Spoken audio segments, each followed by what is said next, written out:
జనసేన శాసనసభాపక్షం సమావేశం తాజా రాజకీయ పరిణామాలపై ఎమ్మెల్యేలతో చర్చ.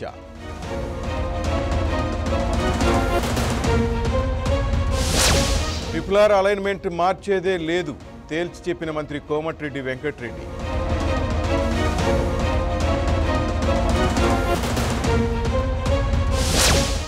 భక్తులతో ఇంద్రకీలాద్రి కిటకిట పెద్ద ఎత్తున తరలివస్తున్న భవానీ.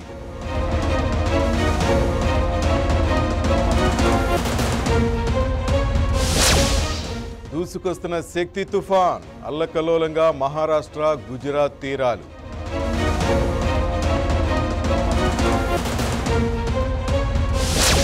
ఆస్ట్రేలియాతో సిరీస్కు టీం ప్రకటన శుభ్మన్ గిల్కు కెప్టెన్గా బాధ్యతలు.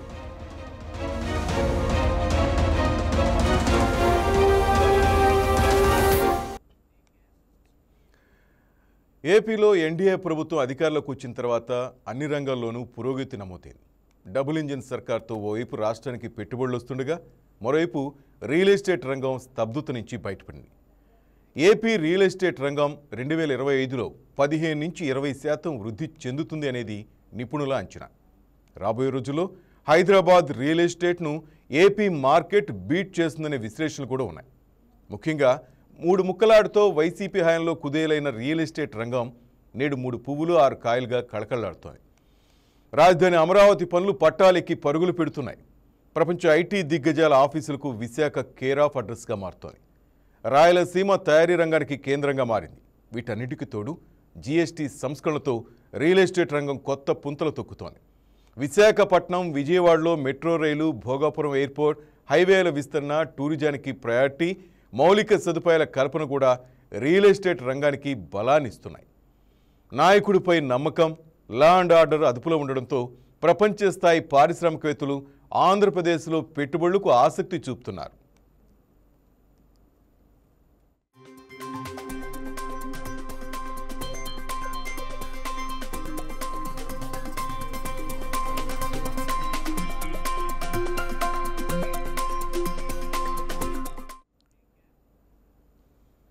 గత ప్రభుత్వ హయాంలో అవసరానికి భూమిని అమ్ముకోవాలన్నా రేటు లేక ఆ పనిని వాయిదా వేశారు. ప్రస్తుతం పరిస్థితి మారింది. ప్రస్తుతం కూటమి ప్రభుత్వ హయాంలో లావాదేవీలు బాగా జరుగుతున్నాయి. రిజిస్ట్రేషన్ల ద్వారా ప్రభుత్వానికి వచ్చే ఆదాయం పెరిగింది. ఇప్పుడు ఆశించినంత ధరలు వస్తుండటంతో భూ యజమానులు, రైతులు ఆస్తుల్ని అమ్మకానికి పెడుతున్నారు. దీంతో మార్కెట్లో మనీ సర్క్యులేషన్ పెరిగింది. మార్కెట్ బాగుండడంతో కొనుగోలుదారులు ఆసక్తి చూపిస్తున్నారు. ఈ ట్రెండ్ రోజు రోజుకు పెరుగుతోంది. ప్రభుత్వం అధికారంలోకి వచ్చిన వెంటనే అమరావతి పనులు పరుగులు పెట్టిస్తోంది. కోర్ క్యాపిటల్లో రోడ్ల నిర్మాణంతో పాటు రాష్ట్ర వ్యాప్తంగా ఉన్న రోడ్లను విస్తరణకు ప్రాధాన్యత ఇస్తోంది. అలాగే ఇన్నర్, ఔటర్ రింగ్ రోడ్ల కారణంగా భూముల విలువ భారీగా పెరిగింది. ఉమ్మడి గుంటూరు జిల్లా పరిధిలో వ్యవసాయ భూమి ధరలు భారీగా పెరిగాయి. అమరావతి చుట్టుపక్కల ప్రాంతాలతో పాటు ఉమ్మడి కృష్ణా, గుంటూరు జిల్లాల పరిధిలోనూ రియల్ ఎస్టేట్ భూమి కొనసాగుతోంది. ప్రభుత్వంపై వ్యాపారులకు నమ్మకం కలగడంతో భారీగా పెట్టుబడులు పెడుతున్నారు. భారీ కమర్షియల్ కాంప్లెక్స్లు, అపార్ట్మెంట్లు, విల్లాలు నిర్మించేందుకు బిల్డర్లు ముందుకొస్తున్నారు. దీంతో భూముల ధరలు పెరిగాయి. మున్సిపాలిటీలు, కార్పొరేషన్లో నిబంధనల సరళీకరణ, లేఅవుట్ ఆమోదాల సరళీకరణ, సింగిల్ విండో క్లియరెన్స్ వ్యవస్థ, భూ వివాదాల తగ్గింపు వంటి అనేక చర్యలు తీసుకోవడం కూడా స్థిరాస్తి రంగానికి మేలు చేకూరుస్తోంది.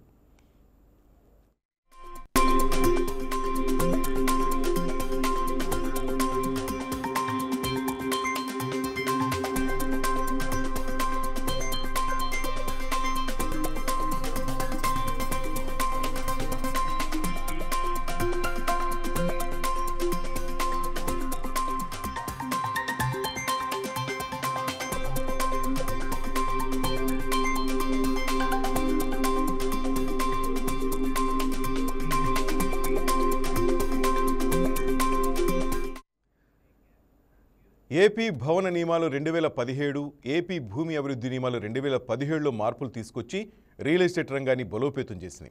లేఅవుట్లో కనీస రోడ్డు వెడల్పును 12 మీటర్ల నుంచి 9 మీటర్లకు తగ్గించారు. గేటెడ్ కమ్యూనిటీలకు, హైరేజ్ భవనాలకు ఆమోదాలు సరళీకరించారు.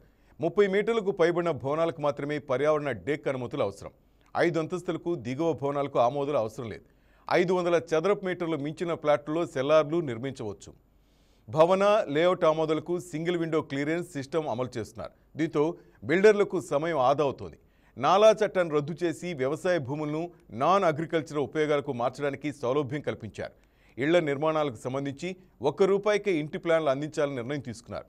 జీపీఏ అగ్రిమెంట్లపై స్టాంప్ డ్యూటీని 4 నుంచి 1% తగ్గించారు.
ఆంధ్రప్రదేశ్లో ఎన్డీఏ ప్రభుత్వం అధికారంలోకి వచ్చిన తర్వాత అన్ని రంగాల్లోనూ పురోగతి నమోదైంది. డబుల్ ఇంజిన్ సర్కార్తో ఓవైపు రాష్ట్రానికి పెట్టుబడులు వస్తుండగా మరోవైపు రియల్ ఎస్టేట్ రంగం స్తబ్దత నుంచి బయటపడింది. ఏపీ రియల్ ఎస్టేట్ రంగం 2025లో 15 నుంచి 20% వృద్ధి చెందుతుందనేది నిపుణుల అంచనా. రాబోయే రోజుల్లో హైదరాబాద్ రియల్ ఎస్టేట్ను ఏపీ మార్కెట్ బీట్ చేస్తుందనే విశ్లేషణలు కూడా ఉన్నాయి. ముఖ్యంగా 3 ముక్కలాటతో వైసీపీ హయాంలో కుదేలైన రియల్ ఎస్టేట్ రంగం నేడు 3 పువ్వులు 6 కాయలుగా కళకళలాడుతోంది. రాజధాని అమరావతి పనులు పట్టాలెక్కి పరుగులు పెడుతున్నాయి. ప్రపంచ ఐటీ దిగ్గజాల ఆఫీసులకు విశాఖ కేర్ ఆఫ్ అడ్రస్గా మారుతోంది. రాయలసీమ తయారీ రంగానికి కేంద్రంగా మారింది. వీటన్నింటికి తోడు జీఎస్టీ సంస్కరణలతో రియల్ ఎస్టేట్ రంగం కొత్త పుంతలు తొక్కుతోంది. విశాఖపట్నం, విజయవాడలో మెట్రో రైలు, భోగాపురం ఎయిర్పోర్ట్, హైవేల విస్తరణ, టూరిజానికి ప్రయారిటీ, మౌలిక సదుపాయాల కల్పన కూడా రియల్ ఎస్టేట్ రంగానికి బలాన్నిస్తున్నాయి. నాయకుడిపై నమ్మకం, లా అండ్ ఆర్డర్ అదుపులో ఉండడంతో ప్రపంచ స్థాయి పారిశ్రామికవేత్తలు ఆంధ్రప్రదేశ్లో పెట్టుబడులకు ఆసక్తి చూపుతున్నారు.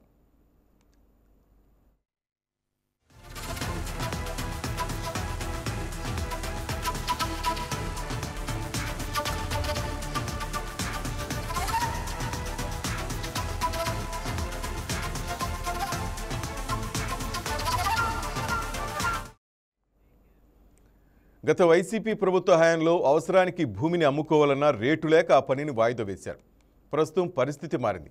ప్రస్తుతం కూటమి ప్రభుత్వ హయాంలో లావాదేవీలు బాగా జరుగుతున్నాయి. రిజిస్ట్రేషన్ల ద్వారా ప్రభుత్వానికి వచ్చే ఆదాయం పెరిగింది. ఇప్పుడు ఆశించినంత ధరలు వస్తుండటంతో భూ యజమానులు, రైతులు ఆస్తుల్ని అమ్మకానికి పెడుతున్నారు. దీంతో మార్కెట్లో మనీ సర్క్యులేషన్ పెరిగింది. మార్కెట్ బాగుండడంతో కొనుగోలుదారులు ఆసక్తి చూపిస్తున్నారు. ఈ ట్రెండ్ రోజు రోజుకు పెరుగుతోంది. ప్రభుత్వం అధికారంలోకి వచ్చిన వెంటనే అమరావతి పనులు పరుగులు పెట్టిస్తోంది. కోర్ క్యాపిటల్లో రోడ్ల నిర్మాణంతో పాటు రాష్ట్ర వ్యాప్తంగా ఉన్న రోడ్లను విస్తరణకు ప్రాధాన్యత ఇస్తోంది. అలాగే ఇన్నర్, ఔటర్ రింగ్ రోడ్ల కారణంగా భూముల విలువ భారీగా పెరిగింది. ఉమ్మడి గుంటూరు జిల్లా పరిధిలో వ్యవసాయ భూమి ధరలు భారీగా పెరిగాయి. అమరావతి చుట్టుపక్కల ప్రాంతాలతో పాటు ఉమ్మడి కృష్ణా, గుంటూరు జిల్లాల పరిధిలోనూ రియల్ ఎస్టేట్ భూమి కొనసాగుతోంది. ప్రభుత్వంపై వ్యాపారులకు నమ్మకం కలగడంతో భారీగా పెట్టుబడులు పెడుతున్నారు. భారీ కమర్షియల్ కాంప్లెక్స్లు, అపార్ట్మెంట్లు, విల్లాలు నిర్మించేందుకు బిల్డర్లు ముందుకొస్తున్నారు. దీంతో భూముల ధరలు పెరిగాయి. మున్సిపాలిటీలు, కార్పొరేషన్లో నిబంధనల సరళీకరణ, లేఅవుట్ ఆమోదాల సరళీకరణ, సింగిల్ విండో క్లియరెన్స్ వ్యవస్థ, భూ వివాదాల తగ్గింపు వంటి అనేక చర్యలు తీసుకోవడం కూడా స్థిరాస్తి రంగానికి మేలు చేకూరుస్తోంది.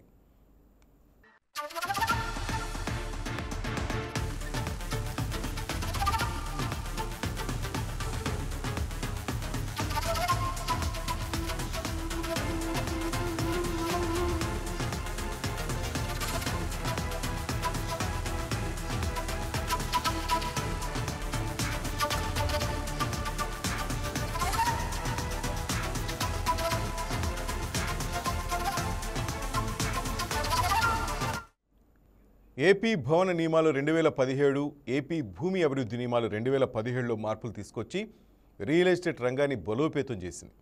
లేఅవుట్లో కనీస రోడ్డు వెడల్పును 12 మీటర్ల నుంచి 9 మీటర్లకు తగ్గించారు. గేటెడ్ కమ్యూనిటీలకు, హైరేజ్ భవనాలకు ఆమోదాలు సరళీకరించారు. 30 మీటర్లకు పైబడిన భవనాలకు మాత్రమే పర్యావరణ డెక్ అనుమతులు అవసరం. 5 అంతస్తులకు దిగువ భవనాలకు ఆమోదాలు అవసరం లేదు.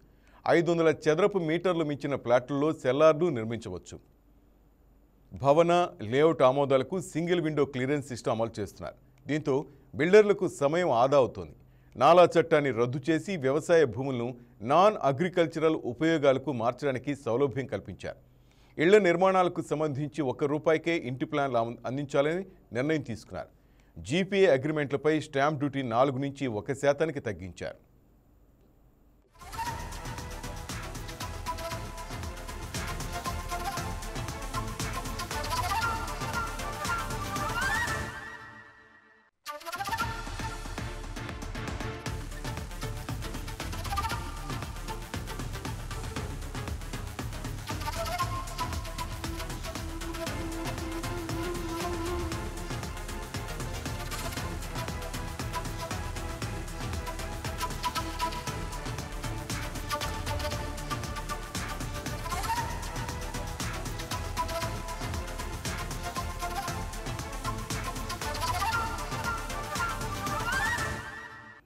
మొత్తం మీద అమరావతిలో భూముల రేట్లు పెరిగాయి. రియల్ ఎస్టేట్ భూమి కనిపిస్తోంది. మరి ఇది ఎంతవరకు నిజం? మనతో పాటు మాట్లాడడానికి ప్రముఖ రియల్ ఎస్టేట్ నిపుణులు శ్రీకాంత్ బాబు గారు లైవ్లో ఉన్నారు. నమస్కారం శ్రీకాంత్ బాబు గారు.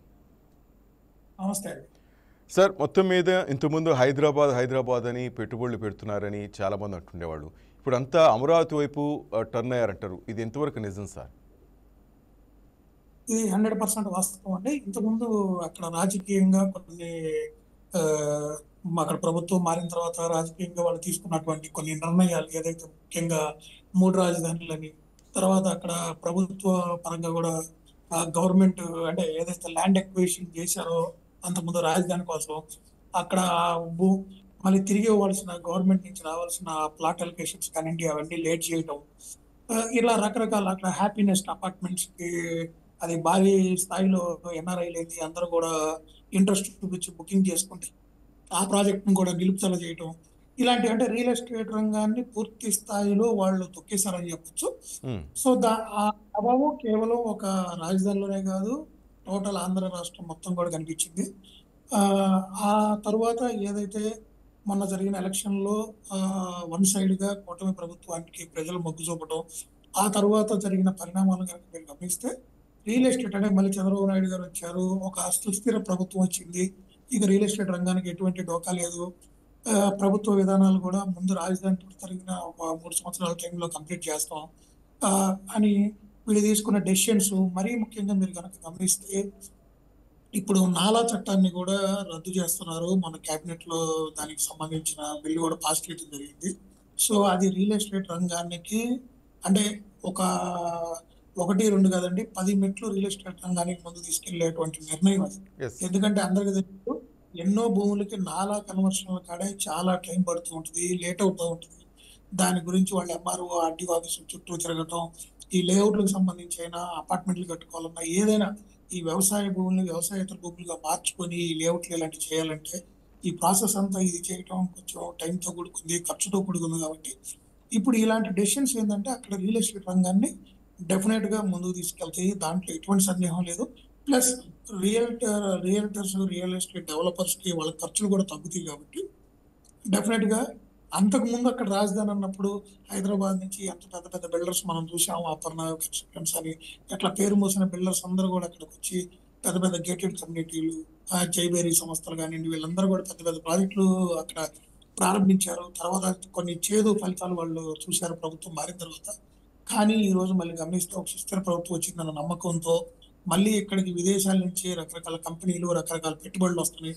ఇప్పుడు క్వాంటమ్ వ్యాలీ ఏంటి, ఇలా ఇవన్నిటిని బేస్ చేసుకొని ఏంటంటే రాబోయే రోజుల్లో ఇక్కడ రియల్ ఎస్టేట్ కి ఇంకా మంచి భవిష్యత్తు ఉంటుంది. మనం వెళ్ళి ఇప్పుడు డెఫినెట్ గా మంచి ప్రాజెక్టులు చేసుకుంటే అక్కడ ప్రభుత్వం నుంచి వచ్చే అనుమతుల పరంగా కానివ్వండి, ఇప్పుడు తగ్గించినటువంటి తీసేసినటువంటి నాలా ట్యాక్సెస్ కానివ్వండి, ఇవన్నీ కూడా మనకు మిగులుతాయి, లాభదాయకంగా ఉంటుంది, ఇక్కడ రియల్ ఎస్టేట్ చేయొచ్చు, ప్రభుత్వం కూడా మంచి ప్రోత్సహిస్తుందని చెప్పి ఎంతో మంది ఆంధ్ర వైపు అడుగులేస్తున్నారు. కేవలం రియల్టర్సే కాదండి, కొనుగోలుదారులు కూడా, ఇన్వెస్టర్స్ కూడా ఎంతో మంది ఆంధ్ర వైపు వారి చూపు మళ్ళింది. ఎందుకంటే మీకు తెలుసు, హైదరాబాద్లో మెజారిటీ ఆఫ్ ద ఇన్వెస్ట్మెంట్స్ ఎక్కువ శాతం, అంటే హైదరాబాద్లో ఎక్కువ శాతం ఇన్వెస్ట్మెంట్స్ చేసేది ఆంధ్ర వాళ్ళు. ఎస్. అంటే కేవలం ఆంధ్ర వాళ్ళే కాదు, ఇక్కడ అన్ని రకాల రాష్ట్రాల వాళ్ళు ఎవరైతే ఇక్కడ ఉద్యోగ వ్యాపార రీత్యా ఇక్కడికి వచ్చి వాళ్ళు స్థిర నివాసాలు ఏర్పరచుకున్నారో వాళ్ళందరూ ఆ తర్వాత ప్లాట్లు కొనుక్కోవటం, ఇక్కడ అన్ని ఇన్వెస్ట్ చేస్తారు. ఏ విధంగా కంపేర్ చేసినా కూడా వాళ్ళల్లో సింహభాగం, అంటే అధిక భాగం ఆంధ్ర వాళ్ళ ఇన్వెస్ట్మెంట్స్ ఎక్కువ ఉంటాయి. సో ఇప్పుడు అక్కడ ప్రభుత్వం తీసుకున్నటువంటి ఈ నిర్ణయాల వల్ల ఏంటంటే ఇన్ఫ్రాస్ట్రక్చర్ మీద ఎక్కువ దృష్టి పెట్టారు. మీరు కనుక గమనిస్తే రోడ్లు కానివ్వండి, కొత్త హైవేలు కానివ్వండి, గ్రీన్ఫీల్డ్ హైవేస్ ఏంటి, ఇలాంటి డెసిషన్స్ వల్ల ఏమైందంటే రియల్ ఎస్టేట్ రంగం అనేది పెరుగుతుందంటే దీనివల్ల ప్రభుత్వానికి డైరెక్ట్ అండ్ ఇండైరెక్ట్ కొన్ని వేల కోట్ల రూపాయల ఆదాయం వస్తుంది. మళ్ళీ ఇంకొకటి, కేవలం ఇక్కడ ఆదాయం ఉండదు కనుక కదండి రియల్ ఎస్టేట్, ఎంతో మందికి ఉపాధి అవకాశాలు కూడా కలుగుతాయి. ఎస్. అది ముఖ్యంగా గమనించాలి. సో డెఫినెట్ గా ఇది ఒక మంచి డెసిషన్. మీరు రాబోయే రోజుల్లో డెఫినెట్ గా రాజధానిలో కూడా ఈ రోజు మీరు గమనిస్తే పనులు చాలా వేగంగా జరుగుతున్నాయి. వాళ్ళు అన్ని కూడా కొన్ని ప్రోటోకాల్స్ పెట్టుకొని త్వరితమైన భవనాలన్నీ పూర్తి చేస్తున్నారు. సో ఇలాంటి పరిస్థితి ఎప్పుడైతే అక్కడ, అంటే ఒక సుస్థిర ప్రభుత్వం వచ్చింది కాబట్టి ఇక నెక్స్ట్ రాబోయే 3.5 ఏళ్ళు కూడా ఎటువంటి డోకా లేదు కాబట్టి ఈ పనులన్నీ ఇదే స్పీడ్లో అవుతాయి. సో ఎవరైతే ఈ రోజు ఇన్వెస్ట్ చేసుకుంటారో వాళ్ళకి షార్ట్ టర్మ్ నెక్స్ట్ 1-2 years లోనే చాలా మంచి ఫలితాలు అయితే కనిపిస్తాయి. దాంట్లో ఎటువంటి సందేహం లేదు. ఎందుకంటే ప్రభుత్వం కూడా ఆ దిశగా అడుగులు వేస్తున్నారు. ఇన్ఫ్రాస్ట్రక్చర్ మీద వాళ్ళు ఎక్కువ ఇది పెడుతున్నారు. ప్లస్ రియల్ ఎస్టేట్ రంగాన్ని ముందుకు తీసుకెళ్ళాలి. రియల్ ఎస్టేట్ రంగం లాస్ట్ 5-6 సంవత్సరాల్లో కుదేలైంది. దాన్ని మళ్ళీ మనం పునరుజ్జీవం కల్పించాలి. రియల్టర్స్ కానివ్వండి, పెట్టుబడిదారులు కానివ్వండి, అందరినీ మనం ఆకర్షించాలన్న ఒక మంచి ఉద్దేశంతో. ఎందుకంటే ఇండైరెక్ట్ ఏంటంటే ఎంతో మందికి ఉద్యోగాలే కదండి, ఇక్కడ ప్రభుత్వానికి కూడా కొన్ని కోట్ల రూపాయల ట్యాక్సుల రూపంలో వస్తాయి. ఆదాయం ఇవన్నీ వస్తుంది. కూడా రాష్ట్రాభివృద్ధికి బాగా ఉపయోగపడతాయి అన్నమాట.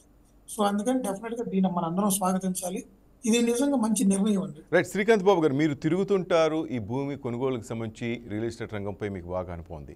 అమరావతి చుట్టుపక్కల లేదా అమరావతి లోపల ఈ రింగ్ రోడ్డు ఏరియాలో ఎక్కడెక్కడ భూమి రేట్లు ఎక్కువగా ఉన్నాయి, అందరూ ఎక్కడ కొనుగోలు చేయడానికి ఆసక్తి చూపిస్తున్నారు సార్?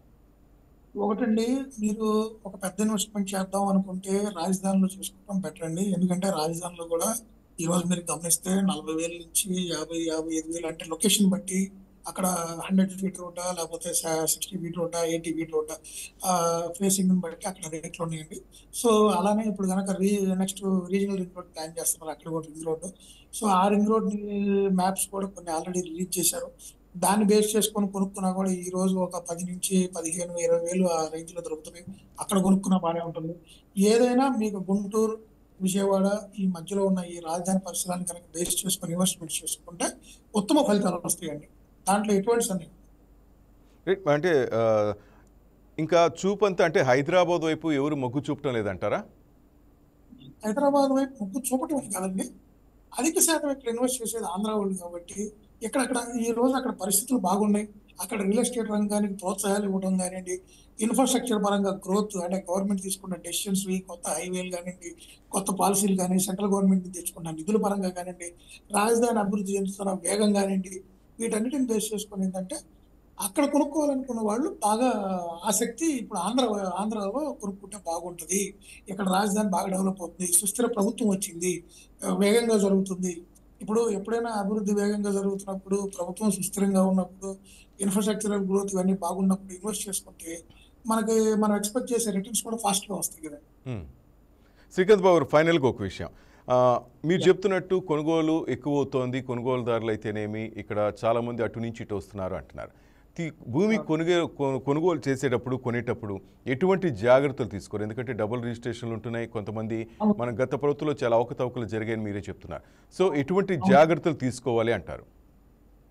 ఒకటండి, ముందు మనం తీసుకునే ప్రాపర్టీ ఏదైతే అది అగ్రికల్చర్ ల్యాండ్ అయినా, లేదు ఒక లేఅవుట్లో ప్లాట్ అయినా, ఒక ఖాళీ ఇంటి స్థలం అయినా, ఏదైనా సరే ముందు ఆ సర్వే నెంబరు 22A ఉందో లేదో చెక్ చేసుకోవాలి. 22A అందరికి అవైలబిలిటీ ఉంది. IGRS వెబ్సైట్లోకి వెళ్తే అక్కడ ప్రొహిబిటెడ్ ప్రాపర్టీ రిజిస్టర్లో క్లియర్గా తెలుస్తుంది. అది చెక్ చేసుకున్న తర్వాత అక్కడ కోర్టు కేసులు ఏమైనా ఉన్నా కూడా క్లియర్గా కనిపిస్తుంది. ఆ తర్వాత మీరు తీసుకున్న ప్రాపర్టీకి సంబంధించిన పాస్బుక్లు కానీ, అగ్రికల్చర్ ల్యాండ్ అయితే పాస్బుక్స్ కానివ్వండి, టైటిల్ డీడ్స్ కానీ, ఎప్పటి నుంచి ఉన్నారు, ఎవరు ఉన్నారు, ఏంటి వాళ్ళ హిస్టరీ ఏంటి, ఆర్ఓఆర్ రికార్డ్స్ వెరిఫై చేసుకోవడం, ఇవన్నీ ఒకసారి ఎంఆర్ఓ ఆఫీస్కి చెక్ చేసుకుంటే సరిపోతుంది.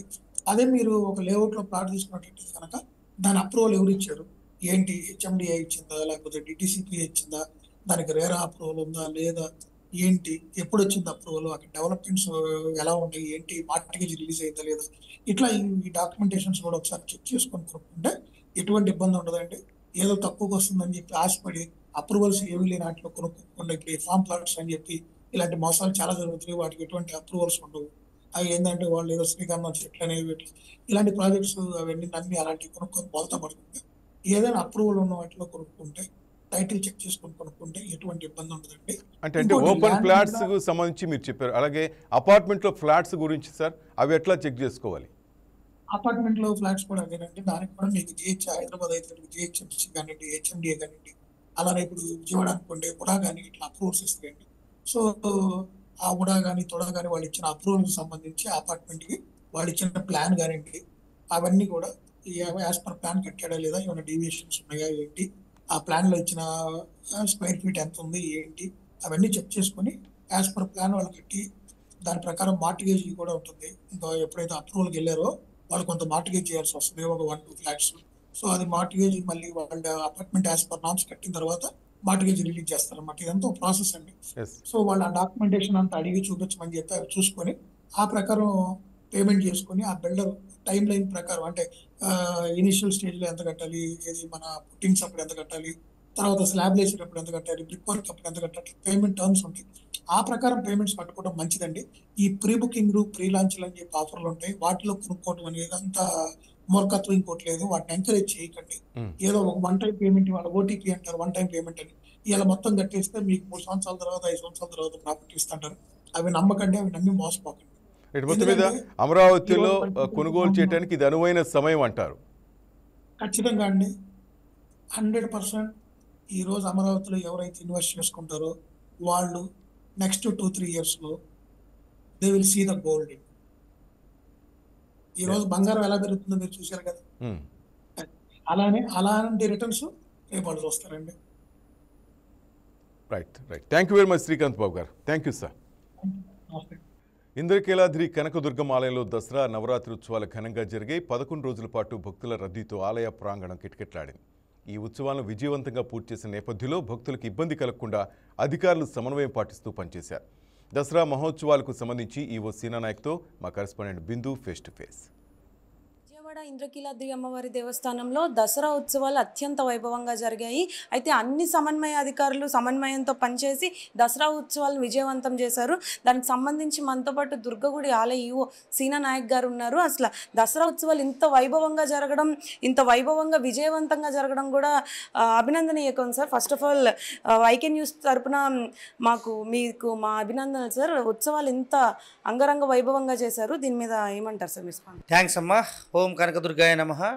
ముఖ్యంగా ఇంత అంగ వైభవంగా జరగడానికి ఈ శరన్నవరాత్రి ఉత్సవాలు మేజర్గా మనకు గౌరవ ముఖ్యమంత్రి శ్రీ నారా చంద్రబాబు నాయుడు గారి ఆదేశాలు, అదేవిధంగా మంత్రి గారు, మా కమిషనర్ గారు ఎండోమెంట్, ముఖ్యంగా డిస్ట్రిక్ట్ టీంలలో గౌరవ జిల్లా కలెక్టర్ గారు, కమిషనర్ ఆఫ్ పోలీస్ గారు, మన విఎంసి కమిషనర్ గారు, నేను అందరం కూడా చాలా జాగ్రత్తగా మైనర్ లెవెల్కి ప్లాన్ చేసుకున్నామమ్మా.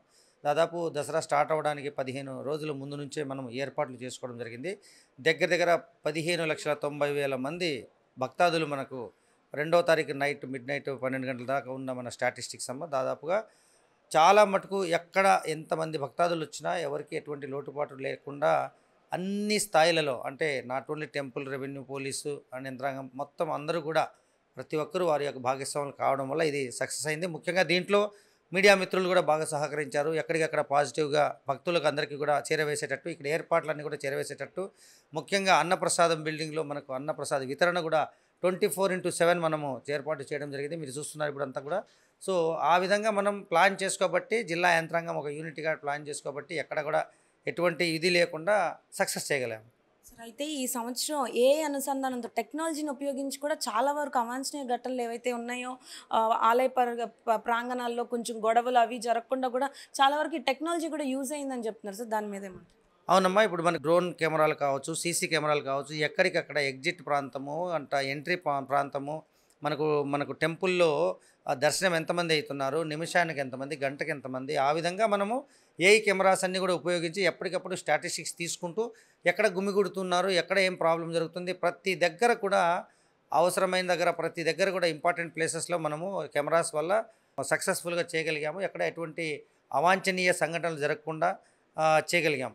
వాస్తవంగా ప్రతి సంవత్సరం ఏదో ఒకటి జరిగేది, బట్ ఈసారి అట్లాంటివి ఏమీ లేకుండా అమ్మవారి దయ వల్ల మొత్తం కూడా సక్సెస్ చేయడానికి అందరం శ్రమించామని తెలియజేస్తున్నాము. సామాన్య భక్తులకి పెద్దపీట వేశామని ఏదైతే మీరు నినాదాన్ని ఇచ్చారో అది ఖచ్చితంగా జరిగిందని చాలా వరకు భక్తులు కూడా మాకు మీడియాకి చెప్పడం జరిగింది సార్.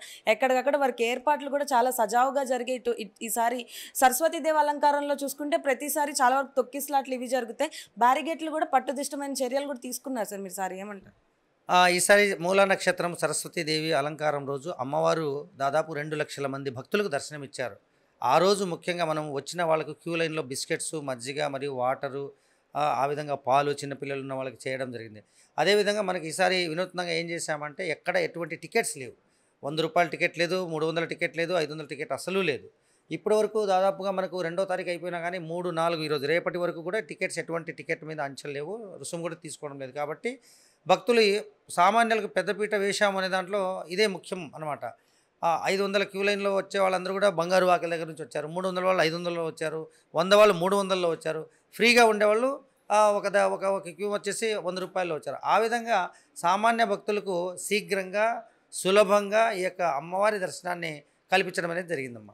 లాస్ట్ క్వశ్చన్, పోలీస్ యంత్రాంగం ఇతర స్వచ్ఛంద సంస్థలు కూడా చాలా వరకు కృషి చేశారు సార్. భక్తులకి వాటర్ అందియడం, పాలు అందియడం, ఇతర బిస్కెట్ ప్యాకెట్లు ఇట్లన్నీ అందించడం, సమన్వయం పాటించి అయితే భక్తులు చాలా వరకు హెల్ప్ చేశారు సార్ వాళ్ళు. ఎస్ అమ్మా, ఎందుకంటే ఇది అమ్మవారి శక్తి స్వరూపిణి.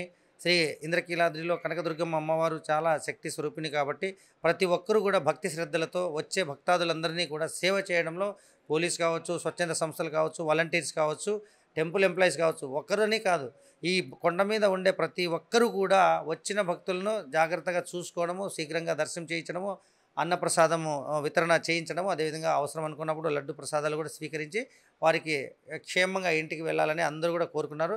అమ్మవారి దయ వల్ల ఆ విధంగానే సక్సెస్ అయిందమ్మా. Thank you. అయితే చూసారు కదా, ఆ దుర్గగుడి ఆలయ ఈవో సీనా నాయక్ గారు చెప్పిన దాని ప్రకారం భక్తులు 11 రోజులు వచ్చిన భక్తులకి ఎటువంటి అసౌకర్యం కలగకుండా క్యూ లైన్లో సజావుగా సాగి అమ్మవారిని దర్శించుకోవడానికి కింద నుండి అంత దూరమైనా కూడా వారు ఒక భక్తి శ్రద్ధతో అయితే అమ్మవారిని దర్శించుకోవడానికి వచ్చారు. అలాగే వచ్చినప్పటికీ వారికి ఈ సంవత్సరం ఎటువంటి ఏర్పాట్లు జరిగాయంటే వారికి ఎవరైతే సామాన్య భక్తులకు పెద్దపీట వేశామన్నది స్టేట్మెంట్ ఉందో దానికి ఖచ్చితంగా అయితే వీళ్ళు ప్రూవ్ చేశారని కూడా చెప్పుకోవచ్చు. ఇంకా ఏర్పాట్ల విషయానికి వస్తే పోలీస్ యంత్రాంగం మరియు ఇతర స్వచ్ఛంద సంస్థలు కూడా ఎప్పటికప్పుడు సమన్వయం పాటిస్తూ భక్తుల్ని మైండ్లో పెట్టుకొని ఈ ఏర్పాట్లన్నీ చేయడం జరిగింది. వీఐపీలు వచ్చినప్పటికీ కూడా వీఐపీలు ఇచ్చిన స్లాట్లో రానప్పుడు బంగారు వాకిల్ నుండే దర్శనం చేసుకొని వెళ్ళే ప్రక్రియలు కూడా మనకి 11 రోజులు కనబడ్డాయి. వారికి ఇచ్చిన స్లాట్లో వచ్చినప్పటికీ వారికి దర్శనం జరిగేది. ఒకవేళ రాని పక్షంలో వారికి బంగారు వాకిల్ నుండే దర్శనం కూడా జరిగినట్టు ఏర్పాట్లు చేశారు. ఇంకా సరస్వతీదేవి అలంకరణ మరియు దసరా రోజు చూసుకున్నట్లయితే బ్యారిగేట్లు కూడా పట్టుదిష్టమైన చర్యలు చేపట్టారు. అక్కడ ప్రతి బ్యారిగేట్ దగ్గర పోలీస్ యంత్రాంగాన్ని పెట్టి గొడవలు జరగకుండా కూడా నియంత్రించారని చెప్పుకోవచ్చు. వీడియో జర్నలిస్ట్ విశ్వతో బిందు, వైకే టీవీ, విజయవాడ, ఇంద్రకీలాద్రి నుంచి. కూటమి ప్రభుత్వం అన్ని వర్గాల ప్రజలకు అండగా ఉంటుందని మంత్రి అనగానే సత్యప్రసాద్ చెప్పారు. తిరుపతి తుడా కచిపి ఆడిటోరియంలో నిర్వహించిన ఆటో డ్రైవర్ల సేవలో ఆయన పాల్గొన్నారు. రాష్ట్ర వ్యాప్తంగా కూటమి ప్రభుత్వం ఆటో డ్రైవర్లకు అందించే 15,000 ఆర్థిక సాయానికి శ్రీకారం చుట్టారు. కూటమి ప్రభుత్వం అధికారంలోకి వచ్చాక అభివృద్ధి పరుగులు పెడుతోందని, ప్రజలంతా సుఖ సంతోషాలతో ఉంటున్నారని చెప్పారు.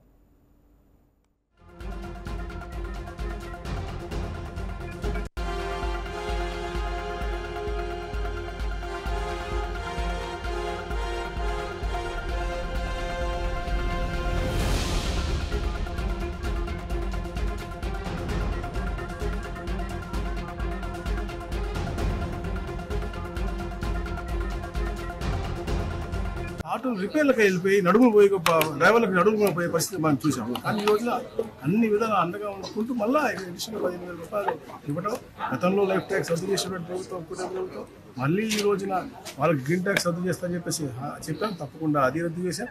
ఇట్లా ఇవన్నీ అంటే మంచి వాతావరణం క్రియేట్ చేయాలి, ఆటో డ్రైవర్లు అందరూ కూడా సురక్షంగా ఉండాలని చెప్పే లక్ష్యంతో ఈ యొక్క నూతన కార్యక్రమం ప్రతి సంవత్సరం చేపడతాం. ఇలాంటి అన్ని కార్యక్రమం ఆటో రిపేర్లకు వెళ్ళిపోయి డ్రైవర్లకు నడుములు పోయే పరిస్థితి మనం చూసాము. కానీ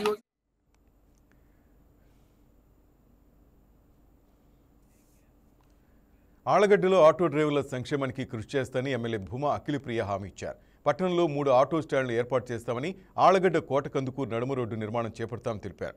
ప్రతి ఆటో కార్మికుడు వాహనమిత్ర పథకాన్ని సద్వినియోగం చేసుకుని లబ్ధి పొందాలని సూచించారు. ఆళ్లగడ్డలో వాహనమిత్ర పథకాన్ని ప్రారంభించిన ఎమ్మెల్యే భూమా అఖిలప్రియ స్వయంగా ఆటో నడిపారు. తన స్వగృహం నుంచి 4 రోడ్ల కూడల మీదుగా మున్సిపల్ కార్యాలయం వరకు ఆటో డ్రైవర్ల ర్యాలీలో పాల్గొన్నారు.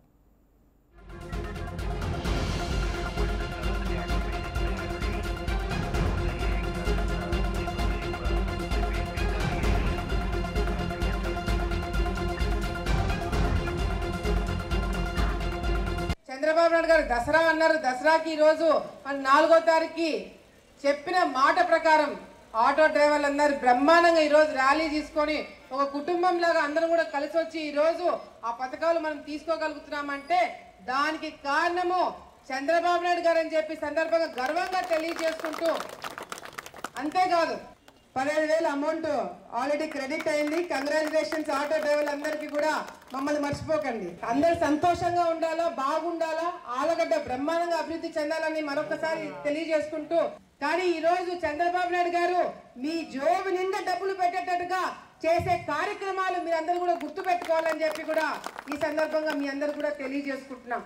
వచ్చే రోజుల్లో మీకు ఏ సమస్య వచ్చినా, ఏ ఇబ్బంది వచ్చినా, ఏ కష్టం వచ్చినా కూడా మీకు ఒక వాట్సాప్ నంబర్ కూడా పెట్టినాం. చంద్రబాబు నాయుడు ఇచ్చాపురం నియోజకవర్గంలో ఉన్న 1,087 మంది ఆటో డ్రైవర్లకు 1,63,00,000 వాహనమిత్ర పథకం ద్వారా అందడంపై ఆనందంగా ఉందని ఎమ్మెల్యే అశోక్ బాబు అన్నారు. గత ప్రభుత్వం వాహనమిత్ర పథకం ద్వారా అనేక అన్యాయాలకు పాల్పడిందని, ఒక విడతలో పడిన ఆటో కార్మికులకు ఏదైనా టెక్నికల్ సమస్య ద్వారా నగదు పడకపోతే పట్టించుకునేవారే కాదన్నారు. రాష్ట్రం ఆర్థికంగా ఇబ్బందుల్లో ఉన్న మహిళల కోసం ఫ్రీ బస్సు, దసరా కానుకగా ఆటో కార్మికులకు 15,000 రూపాయల ఆర్థిక సాయం చేయడం హర్షించదగ్గ విషయమని చెప్పారు. డ్రైవర్ల సేవలు అనే ఒక కార్యక్రమం నిర్వహించి ఆటో డ్రైవర్లకి 15,000 రూపాయలు ఇచ్చే కార్యక్రమాన్ని కూటమి ప్రభుత్వం తీసుకుంది. దానికి గాను కూటమి ప్రభుత్వంలో ఉన్నటువంటి అధినాయకత్వానికి, ముఖ్యంగా చంద్రబాబు నాయుడు గారికి, పవన్ కళ్యాణ్ గారికి, అలాగే సహకరిస్తున్నటువంటి మోడీ గారికి కూడా మా ఇచ్చాపురం నియోజకవర్గంలో ఉన్నటువంటి ప్రతి ఆటో కార్మిక సోదరు తరపు నుంచి ప్రత్యేకమైనటువంటి ధన్యవాదాలు తెలియజేసుకుంటున్నాం. ఈ నియోజకవర్గంలో దాదాపు 1,087 ఆటోలకు గాను 1,20,00,000 రూపాయల వరకు కూడా ఈ రోజు సోదరులందరికీ కూడా రావడం జరిగింది. గతంలో చూస్తే చంద్రబాబు నాయుడు గారు గతంలో కూడా లైఫ్ ట్యాక్స్ రద్దు చేశారు. ఇక్కడ ఉన్నటువంటి సోదరులందరికీ కూడా గుర్తుండే ఉంటుంది. ఆటో డ్రైవర్ల సేవలు అనే ఒక కార్యక్రమం నిర్వహించి ఆటో డ్రైవర్లకి 15,000 రూపాయలు ఇచ్చే కార్యక్రమాన్ని కూటమి ప్రభుత్వం తీసుకుంది. దానికి గాను కూటమి ప్రభుత్వంలో ఉన్నటువంటి అధినాయకత్వానికి.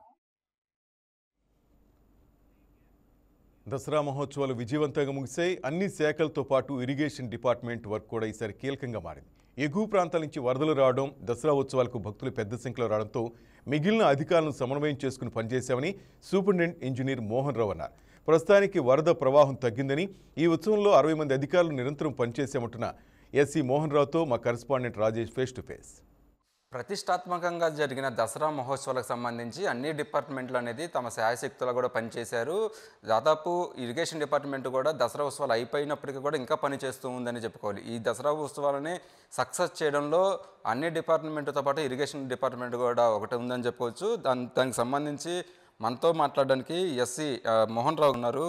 సార్ చెప్పండి, ప్రధానంగా ఈ దసరా ఉత్సవాలని సక్సెస్ చేయడంలో వైకే న్యూస్ ఛానల్ తరఫున మీకు స్పెషల్గా కాంగ్రెస్ చూస్తున్నాం సార్. ఈ టోటల్గా 11 రోజుల పాటు ఇరిగేషన్ డిపార్ట్మెంటు ఎలా అధికారులతో సమాయత్తం చేసుకుని ముందుకెళ్ళారు సార్? ఈ దసరా ఉత్సవాలు 21వ తారీఖు నుంచి మొదలుపెట్టారు. మేము 21వ తారీఖు నుంచి కలెక్టర్ గారు ఇచ్చిన డైరెక్షన్స్, డ్యూటీస్ ప్రకారం మా స్టాఫ్ అంతా దాని మీద పనిచేస్తూనే ఉన్నారు. దీంతో పాటు ఇప్పుడు మాకు వరద కూడా రావడం కూడా మాకు ఇంపార్టెన్స్ బాగా పెంచింది. ఈ వరద ఎప్పటికప్పుడు పెరుగుతూ తగ్గుతూ ఉంది. సుమారు మనం 6,85,000 వరకు వరద నీరుని మనం రిసీవ్ చేసుకున్నాము. అంటే అబోవ్ సెకండ్ వార్నింగ్ పైన కూడా వరద ఉండడంతో వచ్చిన యాత్రికులను కానీ భక్తులను కానీ ఎప్పటికప్పుడు మనం అలర్ట్ చేస్తూ త్రూఅవుట్ ది ఇబ్రహీంపట్నం ఘాట్ దగ్గర నుంచి ఇంచుమించు దుర్గా ఘాట్, కృష్ణవేణి ఘాట్ కింద వరకు కూడా మన అన్ని ఘాట్లలోనూ మన యొక్క స్టాఫ్ని, ఇరిగేషన్ స్టాఫ్ని పెట్టి ఎప్పటికప్పుడు వాళ్ళకి ప్రమాద హెచ్చరికలు జారీ చేయడం, ఎవరిని లోపలికి దిక్కోకుండా చూసుకోవడం ఇవన్నీ చేసాము. 3 షిఫ్ట్లో కూడా పనిచేసాము 24 అవర్స్. సో సుమారు 60 మంది వరకు దీంట్లో మనం నిమగ్నమై ఉన్నాము. అందరి కోఆపరేషన్తో సక్సెస్ఫుల్గా ఎటువంటి అవాంఛనీయ సంఘటనలు జరగకుండా ఈ దసరా ఉత్సవాలను పూర్తి చేసినందుకు చాలా సంతోషంగా ఉంది. ఇందులో ముఖ్యంగా వరద కూడా మనం చూసుకోవడం వల్ల ఒక తెప్పోత్సవం జరిపించలేకపోయాం, కానీ మిగిలిన కార్యక్రమాలన్నీ నిరాఘాటంగా జరిగినాయి. అందుకు ప్రజలందరికీ కృతజ్ఞతలు తెలియజేసుకుంటాం. సార్, ప్రధానంగా మీరు ఈ వర్క్ 11 రోజుల పాటు మీరు వర్క్ డ్యూటీ అప్పుడు అటు ఎండోమెంట్ డిపార్ట్మెంట్తో కావచ్చు, మిగిలిన డిపార్ట్మెంట్తో మీకు ఎలా కమ్యూనికేషన్ చేసుకున్నారు పూర్తిగా? ఎందుకంటే పైనుంచి వరదలు అనేది కూడా అనుకోకుండా రావడం, ఫ్లడ్స్ పెరిగిపోవడం, ఎలా కోఆర్డినేషన్ చేసుకున్నారు సార్? మాకు ఐఎండి నుంచి మాకు ఆల్రెడీ ఎప్పుడు కరెక్షన్ ఉంటుందండి. ఈ ఫ్లడ్స్ ఎప్పుడు వస్తాయి, ఎన్ని రోజులు ఉంటే ఎంతవరకు మ్యాక్సిమం రావచ్చు అన్నది ఎప్పటికప్పుడు మాకు తెలుస్తూనే ఉంటుంది.